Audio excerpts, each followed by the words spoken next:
Salut à tous, c'est Jason V et donc aujourd'hui on fait un petit atelier pâtisserie pour préparer un kouign-amann. Alors pour cette recette on a utilisé 100 g de beurre. Alors le beurre on n'en veut pas dans sa forme gros paquet comme ça, donc il va falloir qu'on l'étale en une partie un peu plus fine, un rectangle un peu plus fin. Donc je vais vous donner cette petite astuce, c'est de le mettre entre deux couches de papier sulfurisé pour l'étaler comme ceci, vous voyez.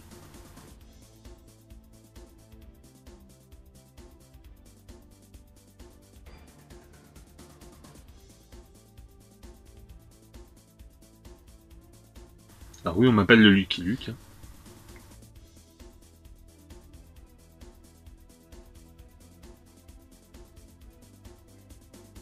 Maintenant, la recette va commencer. Pour ça, il nous faut de la farine type 55. La premier prix, celle-ci, c'est un premier prix et au final, c'est celle qui fonctionne le mieux pour ce que j'ai fait. On prend 500 grammes, parce que c'est pour les proportions, on va faire 500 grammes de pain, puisque la pâte que nous cherchons à avoir, c'est une pâte à pain, tout simplement.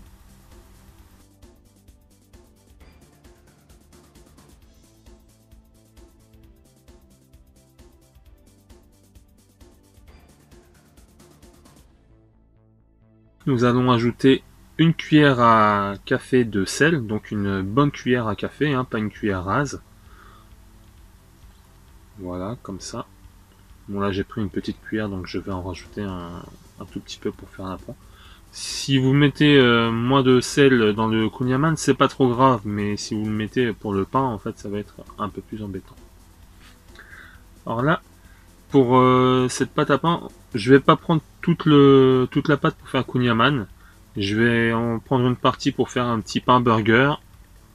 Donc là, pour 500 grammes, il faut... Alors, ce qu'il faut savoir, c'est que pour faire un pain, en général, on prend à peu près 66% d'hydratation. C'est-à-dire, en fait, 660 ml d'eau par kilo de farine. Là, j'ai pris 500 grammes, je mets 330 maximum. Vu les températures et le pain que je recherche à faire, j'ai mis un petit peu moins de 330. Je vais faire un petit pain genre kebab. Et pour ça, donc, la levure, on va pas mettre un demi-cube de levure qui ferait beaucoup trop pousser la pâte. On va en faire juste un quart. Sans quoi, le reste de la recette, c'est comme pour un pain normal. Il suffit de mettre un demi-cube de levure et vous pourrez directement faire un pain assez sympathique.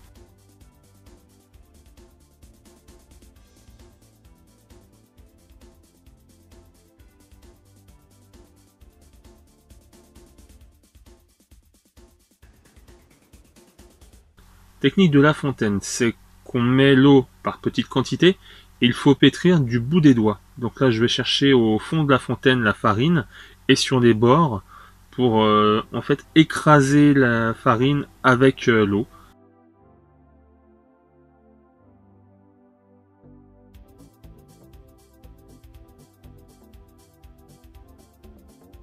Dès que j'obtiens ce petit mélange un peu visqueux mais pas trop ferme, parce que si j'attends qu'il soit ferme, ce sera trop tard, je rajoute de l'eau.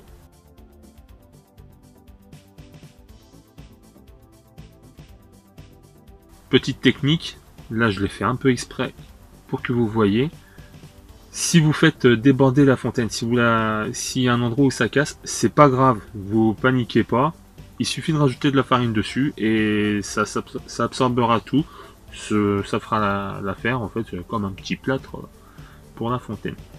Donc voilà, on y va. Une fois que j'ai mis toute l'eau, avant que ça devienne trop dur toujours, j'incorpore donc ma levure. La levure, je la dilue un petit peu à l'eau pour qu'elle soit plus simple à incorporer à la pâte.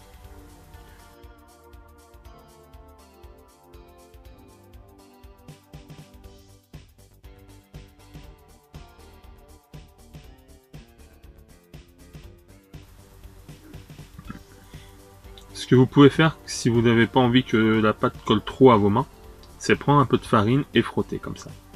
Donc vous frottez, ça enlève vraiment tout l'excédent et toute la farine. Vous vous retrouvez avec des mains propres. De toute façon, c'est la farine que vous allez ensuite incorporer à la pâte, donc il n'y a pas de gâchis. La pâte, ça sert à rien de la malaxer jusqu'à ce qu'il n'y ait plus de farine, parce que là, vous allez lui donner trop de force. Le problème d'une pâte qui a trop de force, c'est qu'elle va être beaucoup plus compacte, et donc le pain, en fait, il va lui falloir beaucoup plus de temps de repos pour se détendre et laisser agir la levure. Donc là, vous voyez, j'y vais juste... j'ai pris de quoi avoir un pâton. Bon, il est un peu dégueulasse d'aspect, mais voilà, il est malléable. Le reste de la farine, bah, je le regroupe tout simplement. Et là, on va faire une technique qui s'appelle le découpage et passage en tête. Technique que je dois à un ami boulanger. On la voit pas vraiment sur le net tout simplement parce que c'est une technique secrète de boulanger. Donc ils vont peut-être m'en vouloir de la divulguer. Mais c'est celle qu'on utilise quand on fait un mélange sans les machines, sans le pétrin. Voilà, ça permet de ne pas trop donner de force à la pâte, tout en incorporant donc le reste de farine. Moi, c'est la technique que je fais pour incorporer le reste, mais en général, c'est pour écraser les grumeaux. Donc on découpe un morceau, on aplatit comme ça, et ça permet d'enlever les grumeaux. Donc il suffit bon maintenant de répéter l'opération jusqu'à obtenir une pâte qui vous convienne. Donc là, on va compter une dizaine de fois, mais vous le ferez à l'œil par la suite.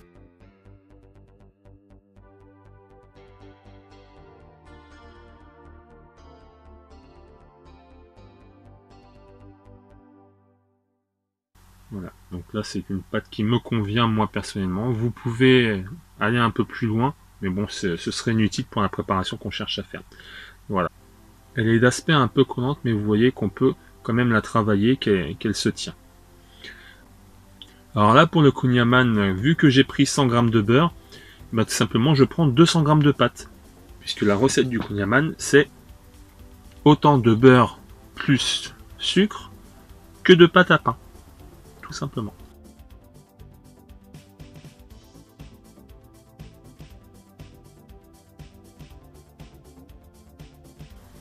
Bon, le reste, je le boule et je vais laisser reposer, enfin, je vais laisser se détendre pour faire les pains.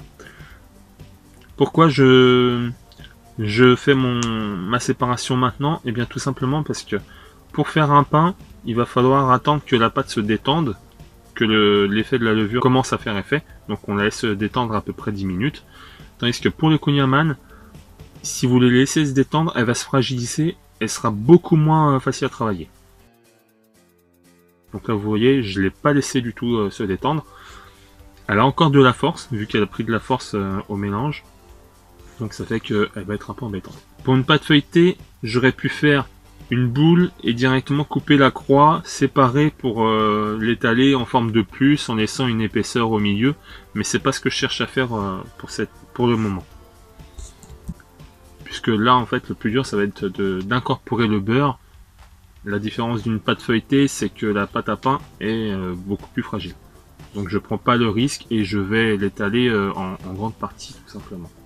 Donc vous voyez, hein, elle se rétracte toute seule, hein, c'est parce que je ne l'ai pas laissé se détendre. Mais au moins, on peut la travailler.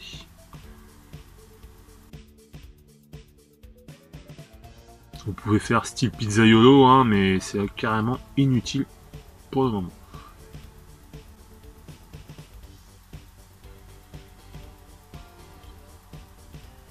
Donc j'ai sorti mon beurre du frigo juste avant.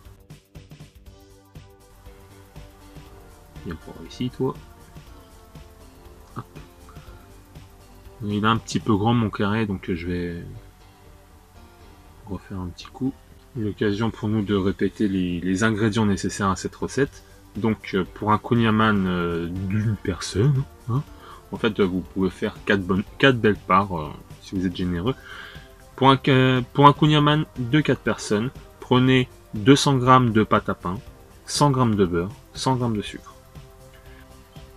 Donc voilà, je la recouvre bien, je fais attention à ce qu'il n'y ait aucun jour sur les bords de cette pâte parce que le beurre va très facilement dégueuler. Pour le beurre, je vous déconseille d'acheter du beurre facile à tartiner, le beurre qui redevient mou. Il faut que vous preniez limite le beurre le plus bas de gamme, celui qui va durcir le plus vite possible. Ça facilitera grandement la préparation de la pâte.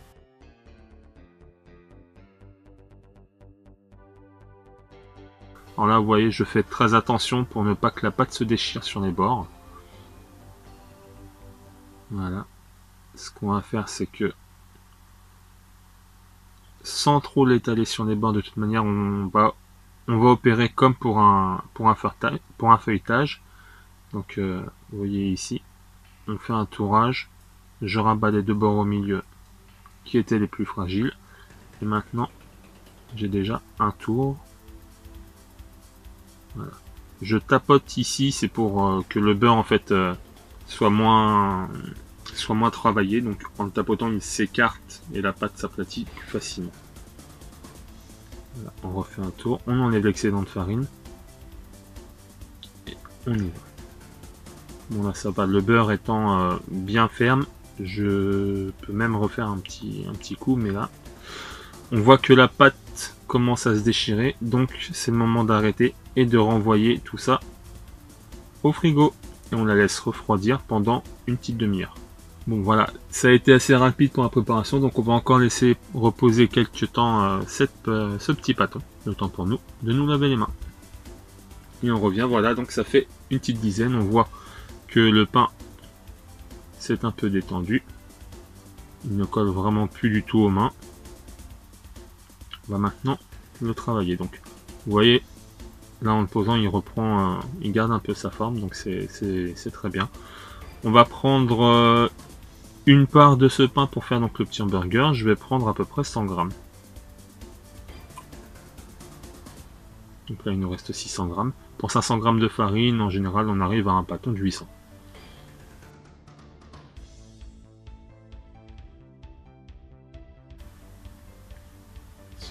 J'ai pris un petit peu trop.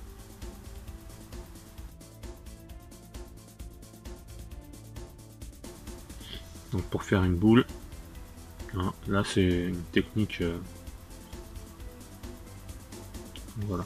Là on replie les bords, le bord du bas au milieu, suivi du bord du haut. Et maintenant on fait notre petite soudure. Bon là du coup vu que j'ai mis un peu moins de levure il va quand même garder la forme que je veux. Mais je vais lui donner une forme de petit pain classique. Je vais pas lui faire la grosse forme du pain à kebab, bah, tout simplement parce que ma plaque est un peu trop petite pour ça. Surtout si je veux le cuire en même temps que mon pain à burger. Donc vous voyez, je rabats toujours la partie du haut tout en bas et j'appuie avec la paume de la main pour le souder. Voilà. Vous pouvez faire la même chose avec de la pâte à sel ou simplement le cuire pendant 1 ou 2 heures. Il sera bien dur et vous pourrez en faire ce que vous voulez. Nous on va plutôt en faire un petit pain, donc en cuisson on va compter 30 minutes pour celui-ci. Le petit pâton qui reste, donc on va en faire un petit pain à burger. Et celui-ci on va le laisser cuire mais uniquement 20 minutes maximum. Comme il est plus petit et que c'est un pain qu'on veut garder moelleux, on va le faire cuire tout simplement beaucoup moins longtemps.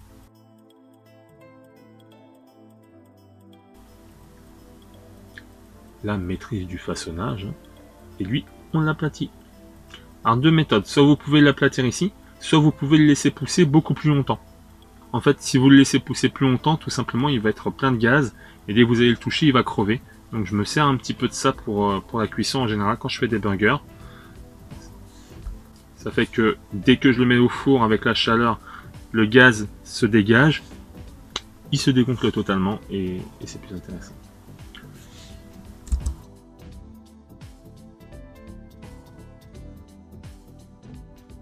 Maintenant on va laisser reposer pendant 1h30, 2 heures. Alors pour le kouign-amann on prend du sucre roux, donc de la cassonade. Et on prend bien sûr nos 100 grammes. Alors c'est l'étape la plus difficile du kouign-amann puisque le sucre est quand même assez abrasif. Et donc c'est ce qui va fragiliser la pâte, donc il va falloir l'incorporer en plusieurs fois et faire très attention. Certains vous diront de chemiser de votre plat. Moi je vous conseille de le faire tout simplement avec un papier cuisson, puisque le kouign-amann, moi j'aime le faire cuire sur un lit de caramel, et une fois qu'il a commencé à prendre le caramel, il va être un peu casse-bonbon à détacher. Donc si vous mettez de la farine en plus et du beurre, ça va pas être vraiment top. Donc voilà, là je mets un petit peu de sucre, hein. On va mettre à peu près 10-20 grammes pour vraiment faire ce lit de caramel à la cuisson. Donc voilà, notre pâte est bien refroidie. On y va. On a déjà fait quelques tours. Maintenant, on va incorporer ce fameux sucre roux. Parce que c'est un sucre roux. Et donc, faire attention à ne pas le mettre sur les bords, puisque là, vous allez voir qu'en mettant juste un petit peu au milieu, au moment où je vais étaler, il va commencer à dégueuler un peu sur le côté. Donc, comme pour le beurre, je le tapote et j'y vais doucement pour ne pas déchirer la pâte. Vraiment, c'est hyper important. Donc là, on voit que la pâte à pain est quand même bien. Le fait de ne pas prendre trop de levure, ça évite aussi qu'elle pousse trop vite et qu'elle soit facilement impraticable, enfin difficile à manier. Donc voilà, déjà une première couche. Ce qu'on peut faire au niveau de la farine, bon là je ne l'ai pas fait, puisque comme je fais la pâte à pain en même temps, c'est un peu compliqué. Mais vous pouvez mettre de la farine et du sucre glace. Donc comme ça évite de trop fariner la pâte, et le sucre glace a le même effet anti-adhésif.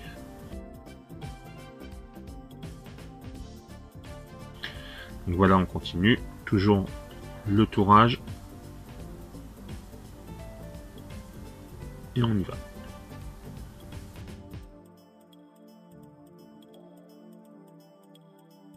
Attention, en faisant attention, vous voyez que ça dégueule un petit peu.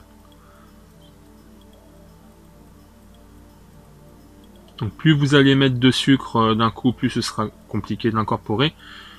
Moins vous allez en mettre, plus vous devrez faire de tours. Et parfois, comme vous voyez ici, le remettre au frigo pendant une demi-heure. Qu'il soit bien frais.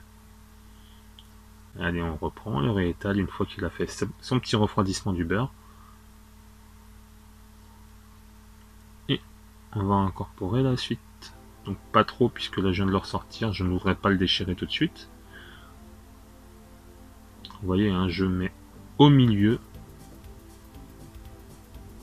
et on répète l'opération jusqu'à intégration complète du sucre.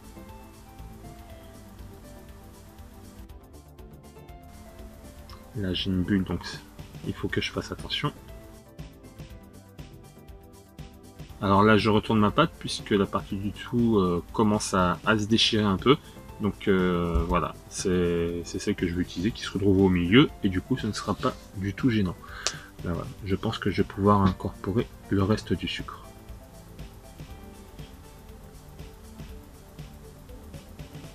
Tout doucement. On va plutôt faire une partie ici pour le feuilletage, comme ça on aura au-dessous et au-dessus.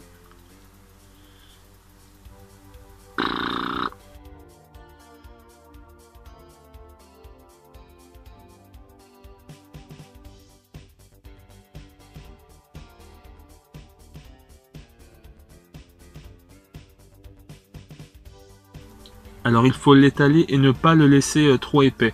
Gardez maximum 1 cm, sans quoi la pâte ne va pas cuire. Elle va juste cramer avant d'avoir totalement cuit et ce sera indigeste. Voilà, donc là on le retourne et la petite partie sucrée, je la laisse sur le dessus du plat, comme vous pouvez le voir ici. Et donc maintenant on le laisse reposer pendant 2 heures. Voilà, donc ceux-ci viennent de faire déjà 20 minutes au four.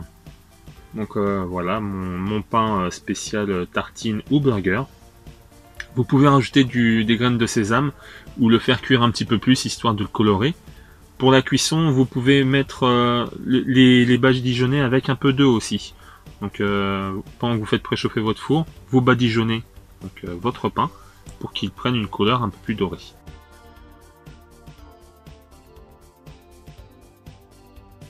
Voilà, celui-ci a fait ses 30 minutes au four. Vous voyez qu'il a cet aspect un petit peu kebabisé.